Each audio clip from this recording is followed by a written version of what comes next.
I think my fondest memories of the game are playing golf with my dad in the afternoon after school. I couldn't wait for school to end because he was going to pick me up and we were going to head straight to the golf course. I don't remember it as well as my mom does, but I remember watching Seve walk up 18. I think it was the 1980 Masters, and I was 9, and I turned to my mom and said, I want to win that tournament. It's true that I'm right-handed in everything else that I do, and I just play golf left-handed. It's because I mirror imaged my father when I was a kid, watching him play. I would go out in the backyard and I would practice and chip and putt, but hitting the same shots would get to be so monotonous that I would move around the yard and I would go behind the orange tree or under the avocado tree.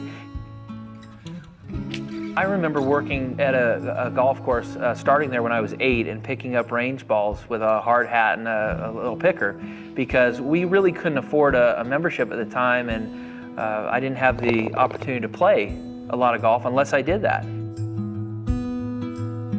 I'm very lucky to have, in my opinion, the best caddy in the game in Bones. Jim Mackay and I have been together for 18 years now. Bones does things that normal caddies don't do. But you know, I work for one of the very best players in the world, if not the best, so I better get my butt out there and be ready, you know, when the gun goes off on Thursday.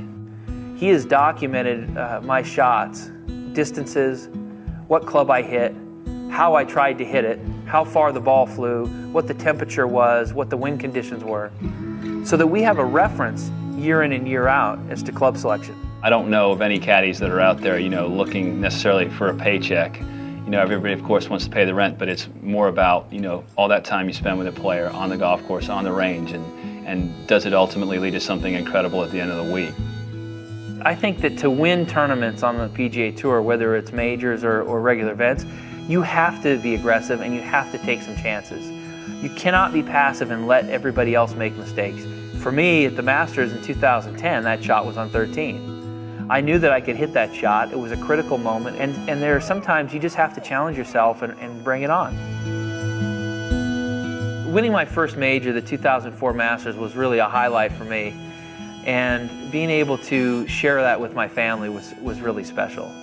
I had my parents there and we had our kids, and to be able to share that with your family makes it so much more fulfilling. And I still look back at the highlights of that tournament, and the thing that I can't get out of my head that is ingrained is a picture of me holding my daughters as I had just won.